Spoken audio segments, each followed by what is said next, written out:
চেন্নাই টেস্টে বাংলাদেশের অপ্রাপ্তির গল্প। প্রাপ্তির কথা কিছু বললাম, অপ্রাপ্তির খাতায় আসলে লিস্টটা একটুখানি লম্বা। শুরুতেই যদি আসি, বাংলাদেশের টেস্টের দুই এক্সপিরিয়েন্সড ক্যাম্পেইনার এবং বলা যায় টেস্ট ক্রিকেটে ব্যাটিংয়ে ইউনিটের সবচেয়ে বড় ভরসার জায়গা মুশফিকুর রহিম এবং মুমিনুল হক। মুশফিকুর রহিম 19 বছর ধরে সার্ভিস দিচ্ছেন এবং রাওয়ালপিন্ডিতে হি ওয়াজ সাকসেসফুল। 191 রানের একটা চমৎকার ইনিংস তিনি খেলেছিলেন, যেটাই বাংলাদেশকে আসলে জেতানোর দিকে ধাবিত করেছিল।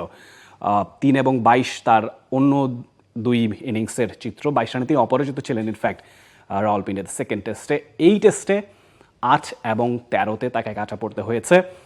হ্যাঁ, একটা টেস্টে মুশফিক খারাপ খেলতেই পারেন, মুশফিক রেগুলার বেসিসে টেস্টে ভালো করে আসছেন গেল কয়েক বছর ধরে।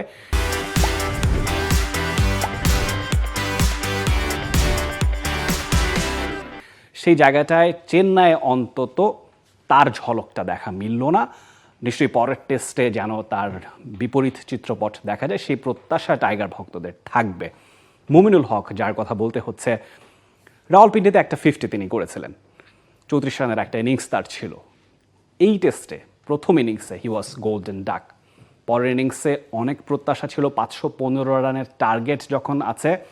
টেস্টের সবচেয়ে বড় স্তম্ভ মুমিনুল হক, যিনি শুধু টেস্ট ফরম্যাটটাই খেলে থাকেন। গেল 10 বছরের বেশি সময় ধরে তিনি তার প্রতিভার প্রমাণটা বারেই রেখেছেন। তিনি 13 রানে আউট হয়েছেন। এই জিনিসটা অপ্রত্যাশিত ছিল। মুমিনুল হকেরও একটা কামব্যাকের অপেক্ষায় হয়তো আপনি থাকবেন আগামী টেস্টে। একটা যদি কম্প্যারিজন টানি, লিটন দাস এবং ঋষভ পন্থের মধ্যে আমরা দেখেছি খেলার সময়ে বেশ হাস্যরসাত্মক সিচুয়েশন তৈরি করার, তারা একে অপরের বেশ কিছু ফানি বাক্য বিনিময় তারা করেছেন। সেটা কোনো অংশে আসলে উত্তপ্ত বাক্য বিনিময় নয়। সেই অর্থে সেই জায়গাটায় যদি মাঠের খেলার হিসেবটা টানি, লিটন দাস প্রথম ইনিংসে 22 রান করেছেন, সেকেন্ড ইনিংসে 1 রানে তিনি আউট হয়েছেন। Rishabh Pant on the contrary প্রথম ইনিংসে 39 রানের একটা ইনিংস খেলেছেন, সেকেন্ড ইনিংসে তিনি সেঞ্চুরি করেছেন। তিনি, আমরা জানি, 21 মাস পর তিনি টেস্ট ক্রিকেটে ফিরেছেন। কি ভয়াবহ দুর্ঘটনার শিকার তিনি হয়েছিলেন সেটা আমরা জানি। সেখান থেকে ফিরে এসে এই সেঞ্চুরিটা নিঃসন্দেহে প্রশংসার দাবিদার। সেই ডিউ ক্রেডিটটা আপনাকে ঋষভ পন্থকে দিতেই হবে। আমাদের দুর্ভাগ্য, লিটন দাস যিনি রাওয়ালপিন্ডিতে সেঞ্চুরি করেছিলেন, এই টেস্টটায় তার কাছ থেকে সেরকম মাইন্ড ব্লোয়িং পারফরমেন্সটা আমরা পাইনি। আমরা যদি আরও কম্প্যারিজন টানতে পারি, আমরা অলরাউন্ডারদের মধ্যে যদি একটু হিসেব নিকেশ করি, পরিসংখ্যান যদি দেখি বা সমীকরণটা যদি মেলানোর চেষ্টা করি, দুই দলের দুজন স্পিন বোলিং অলরাউন্ডার ছিলেন। ইন্ডিয়াতে রবিচন্দ্রন অশ্বিন এবং জাদেজা ছিলেন, বাংলাদেশে সাকিব আল হাসান এবং মেহেদি মিরাজ ছিলেন। দেখুন, অশ্বিন তার অভিজ্ঞতা কতখানি আমরা সবাই জানি। তিনি টিপিক্যালি একজন বোলিং অলরাউন্ডার, বোলিংয়েই তার ফোকাসটা থাকে, কিন্তু ব্যাট হাতে তিনি সেঞ্চুরি করেছেন এবং তার প্রাপ্তির হিসেব করতে গেলে আপনাকে অনেকখানি মাথা ঘামাতে হবে, কারণ একের পর এক তিনি 113 রান প্রথম ইনিংসে করেছিলেন। তার সঙ্গে একটা চমৎকার জুটি রবীন্দ্র জাদেজা বেঁধেছিলেন, সেই জায়গাটা 199 রানের পার্টনারশিপ হয়েছে। এই ভেন্যুতে, এই চিপকে, চেন্নাইয়ের এই ভেন্যুতে দুবার এই কীর্তিটা করে দেখালেন অশ্বিন, সেঞ্চুরি এবং ফাইফার। সেই কথাটাই বলছি। এর আগে তিনি 2021 সালে ইংল্যান্ডের এগেনস্টে একই কৃতিত্ব করে দেখিয়েছিলেন। সবচেয়ে বেশি 5 উইকেটের পরিসংখ্যান যদি আমরা দেখি, 67 বার মুত্তিয়ামুর আলীধরন 5 উইকেট পেয়েছেন, যেই জায়গায় তিনি এমন একটা কীর্তি করেছেন যেটা টপকানো একেবারেই দুঃসাধ্য একটা ব্যাপার হয়ে দাঁড়িয়েছে। 230 ইনিংস তার লেগেছিল। শেন ওয়ার্ন 37 বার 5 উইকেট নিয়েছিলেন 273 ইনিংস খেলে।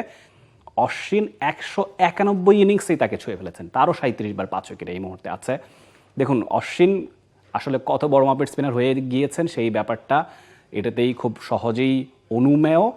সেই জায়গাটায় অ্যাজ এ বোলিং অলরাউন্ডার তার যে দায়িত্ব ছিল সেটা তো তিনি সামলেছেনই, ব্যাট হাতেও সেঞ্চুরি করে ইকুয়ালি তিনি কন্ট্রিবিউট করেছেন। ফাইফারের যে কীর্তিটার কথা বলছিলাম, এক ভেন্যুতে সেঞ্চুরি ফাইফার, সেটাই তিনি একমাত্র করেছেন। এবং সবচেয়ে বেশি এই কীর্তিটা আছে ইয়ান বোথামের, ইংল্যান্ডের লিজেন্ডারি একজন অলরাউন্ডার্স। 2 নম্বরই অশ্বিনের নাম। 4 বার তিনি এক টেস্টে সেঞ্চুরি এবং ফাইফার নেওয়ার কৃতিত্ব দেখিয়েছেন। Garry Sobers, Mushtaq Ahmed, Jack Kallis, Rabindra Jadeja এবং বাংলাদেশের সাকিব আল হাসান, তাদের 2বার করে এই কীর্তি আছে। সাকিব আল হাসানের কথাতেই আসি, যেহেতু তার নামটা সবার শেষে এলো। সাকিব আল হাসান বল হাতে কন্ট্রিবিউট করে যাচ্ছিলেন।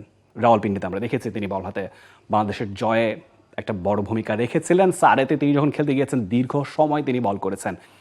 9টা উইকেট তিনি একটা টেস্টেই নিয়েছেন।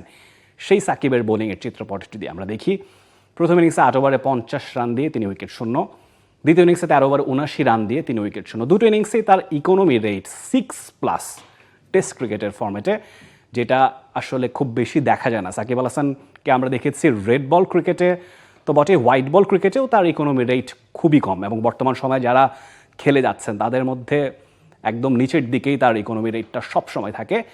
বিপরীত চিত্রপট দেখেছে ব্যাটিংয়ে সাকিব আল হাসান একটা ইনিংসে 32 এবং সেকেন্ড ইনিংসে 25 রানের একটা নক তার ছিল, যে জায়গাটা নিয়ে এতদিন ধরে কনসার্নের ছিল যে আসলে সাকিব আল হাসানের ব্যাটিংটা অন্তত 2024 সালে সে অর্থে আমরা খুব বেশি দেখিনি। হ্যাঁ, টি-20 বিশ্বকাপে একটা 50 তার ছিল, পাকিস্তানে একটা ইনিংসে তিনি 30 অড রান করেছিলেন, কিন্তু সে অর্থে সাকিবের নামের পাশেও কিন্তু অশ্বিনের মতোই সেঞ্চুরি আছে অনেকগুলো এবং 50 আছে। তিনি অশ্বিনের চেয়েও ব্যাটিং অলরাউন্ডার হিসেবে তিনি নিশ্চয়ই অনেক বেশি কেপেবল, বল হাতেও তিনি তার কাজটা সমান তালে করে থাকেন।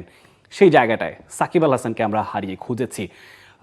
ব্যাট হাতে তার এই যে রানে ফেরার একটা আভাস পাওয়া যাচ্ছে, সেটা অবশ্যই ইতিবাচক, তবে বল হাতে আমরা জানি নিশ্চয়ই তার কিছু ইনজুরি কনসার্নও আছে, যদিও সেটা কতটুকু মেজর সেটা নিয়ে প্রশ্ন অনেকখানি আছে, অনেক সংশয় আছে।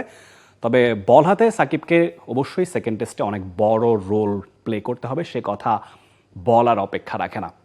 For more updates, subscribe to our YouTube channel and click on the bell icon. Follow us on Facebook and Instagram. Download T-Sports app to enjoy exciting games and highlights. Visit tsports.com.